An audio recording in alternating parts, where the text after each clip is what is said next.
So, after taking the month off, did I miss anything big? I guess not. It's the summer drought, isn't it? There can't have been, I missed the biggest industry event of the year. Okay, that's great. Good. Well, anyway, long after the fact, here are 5 things from E3 that I'm personally excited about. I am hungry. Feed us. Kratos is back, and this time he's got a beard and a kid. To use the wrestling parlance, I marked out for this. I love God of War, I love it when established series take a big fucking risk, and I love taking small children to foreboding forest. You know what? That's in poor taste. That's in very poor taste. The game looks good.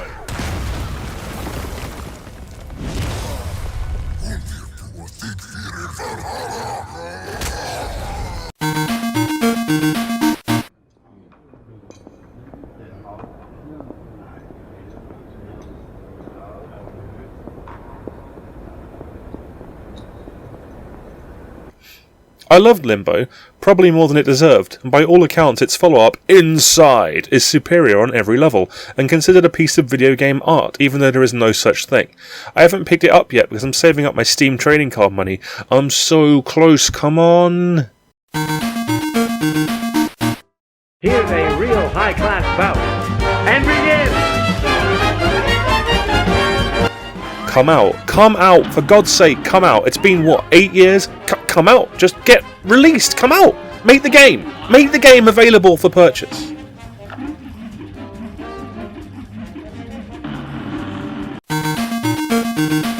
Two. No one's seen you for hours.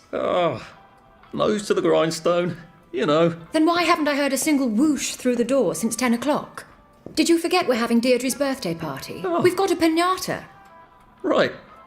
Brilliant. Of course.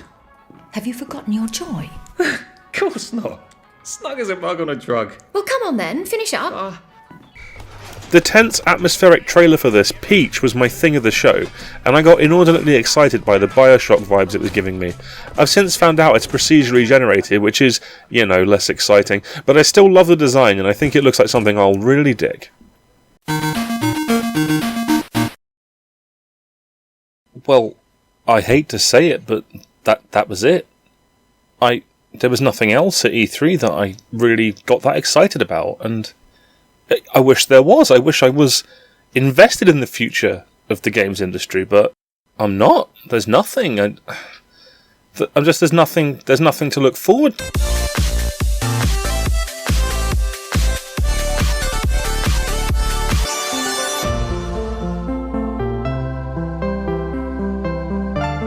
Oh my god, give it.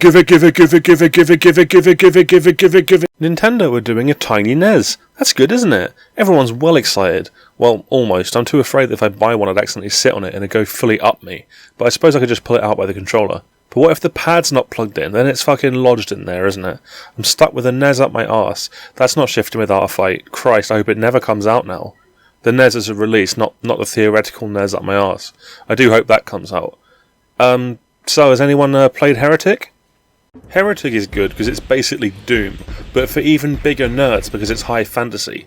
All fulfillments of prophecies and names with apostrophes. It's got the excellent level design of its big blast space marine cousin, but instead of a shotgun you have an elven bow, which is obviously awesome, and you power yourself up with books, just like in real life. There's a really great sense of exploration, a really nice feel of immersion, and a great atmosphere. Finding secrets in this game always feels good. Plus, Doom Engine, it's difficult to go wrong with that. It's balls hard, but it's absolutely worth your time, along with its sequels, Hexen and Hexen 2. Not Heretic 2 though. Never Heretic 2.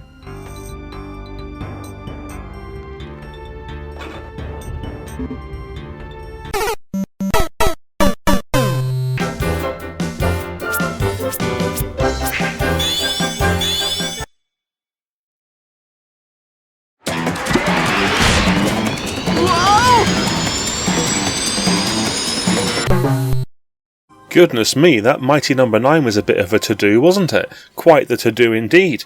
But I'm going to ignore all of the to-do and get to doing a review for the game. Oh god, don't switch off. It's okay. It's as good as, say, Mega Man X4 and X5, and I know a lot of people love X4, but not me. I find it kind of bland and barren. And Mighty Number 9 is, similar. It's got a good feel to it. I like the way Beck moves around. I like the way you absorb enemies. It lends itself to speedy play and gives good feedback.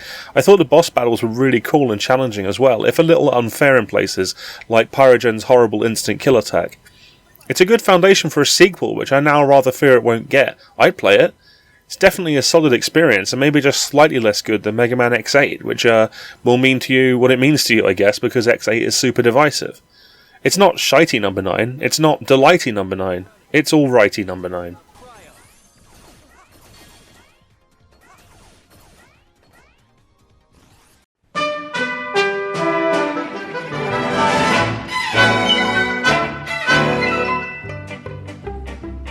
Hey Chimp, have you seen my car keys anywhere?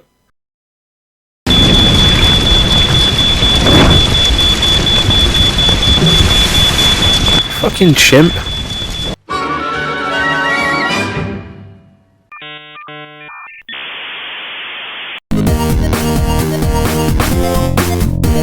So you may have heard of this chap, the angry video game nerd. You know, he's the only reason anyone makes video game shows on the internet. Deftly balances informative stuff with lowbrow humour and a pleasing sense of his own absurdity as a character. Anyway, he's got a video game. 2 video games, and they're both shockingly good. I know, a YouTuber with a video game, and it's good. Well, rest assured, if I ever get a video game, I will personally make sure it's complete crap. Angry Video Game Nerd Adventures is a simplistic, classic-style scrolling shooter with a focus on intense difficulty and a nice line and parody without, you know, dragging the game to a halt. Things just keep moving and coming at you, and you keep fighting and getting better. It's fun stuff. Difficult without being absurd, and funny without rubbing your face in it. Then the sequel came out of nowhere and was even better. More stages, each stage less overly long. More defined, upgrades, less frustrating difficulty, funnier gags, better graphics. It's a treat, and I recommend it and its predecessor to anyone who loves games.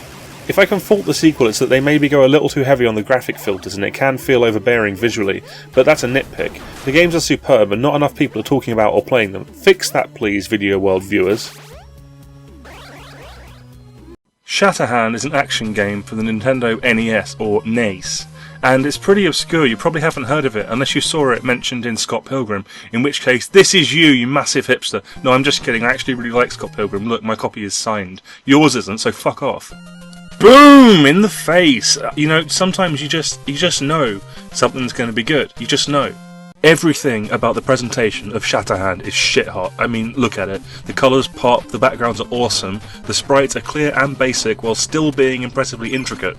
It's one of the all-time best looking games on a system that already benefits from a distinct and evocative look. Shatterhand was originally a Japanese game based on a TV show called Super Rescue Soul Brain. I don't know what this is, but it was localised into this superlative leaping and punching simulator in which instead of a Power Ranger, you play as a bodacious 90s dude, possibly named Badical Radsworth. You'll have noticed those little Greek letters at the top of the screen. If you collect 3, you summon a little robot pal whose abilities and appearance depend on the order in which you collect either the alpha or beta icons. For example, Alpha Alpha Beta AAB here summons a little laser shooting drone, while Beta Alpha Alpha BAA summons a giant mechanical sheep with razor sharp wool. Nah, I'm joking. Shatterhand isn't an original game. NES action platformers are 10 a penny, but the sheer style and flair with which it's delivered really elevates the game into the higher tiers of the genre as represented on Nintendo's amazing 8-bit.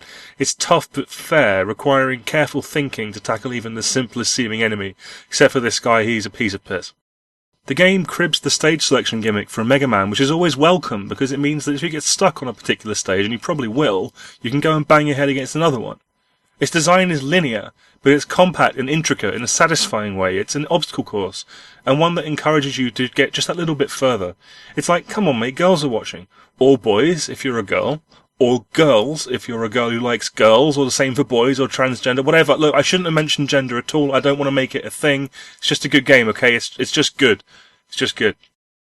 I mentioned earlier about the NES having a distinct look, and that's true, but it also extends to a feel that's very difficult to describe. Shatterhand has it in spades. With certain NES games, you can just look at them and know that's going to feel great to play, it's going to be smooth, it's going to be responsive, it's going to be a blast. NES action games that are fast, vivid, colourful, like the most exciting looking video games ever. Even today, even to an adult, the video games ever made are on the NES. Mega Man 2, Bucky O'Hare, Monster in My Pocket, Zen, Battletoads vs Double Dragon, DuckTales 2, Batman Revenge of the Joker, Rescue Rangers, Gargoyles Quest 2, Contra! I mean, I'm going to court controversy now and say the SNES, when it came to action games, wasn't a patch on its daddy. I mean, of course, there are fast, enjoyable action games on the SNES. Claymates, Aladdin, Contra 3, others that I haven't listed, obviously.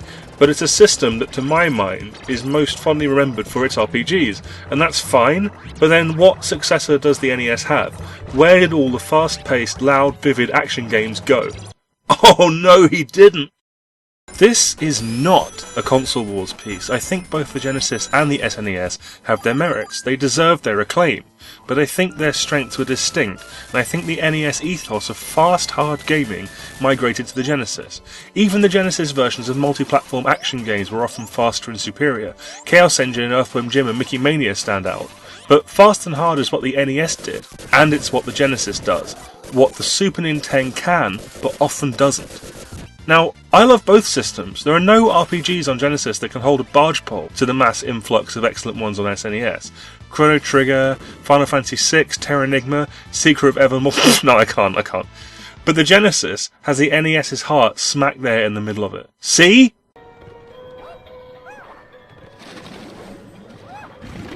It's difficult to call Epic Mickey a good game because it's basically not.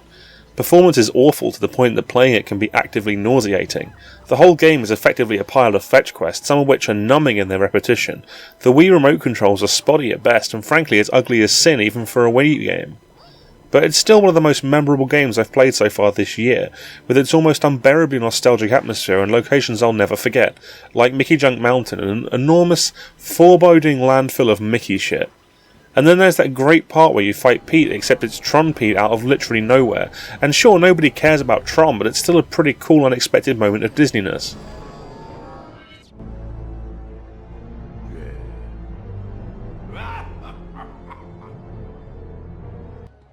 So it's kind of like the epitome of video worldness, really.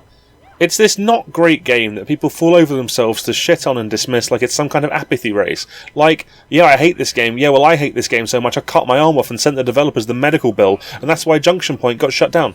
Thanks, Armo.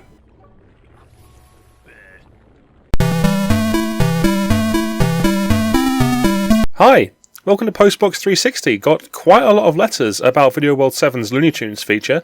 Let's see what I got to say. Tweety is a boy. You know, Tweety's a boy. Tweety is a boy. Tweety Pie is a boy. Tweety Actually, is a gender boy. is a bullshit social construct perpetuated by an oppressive patriarchal society. Tweety is a boy, Stu. Oh, fuck this.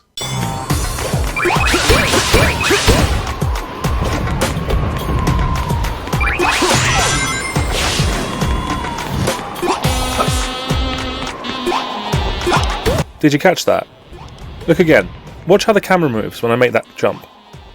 Look! They moved the camera in the middle of a jump. In the middle of a jump. And I missed that jump like 10 times because of that camera move. They moved the camera in the middle of it. Sonic games have problems with the camera. Yeah, okay. But this is a 2D side-scrolling area. They zoomed the camera in, they moved the camera on a jump. Sonic, I like you, but it's over.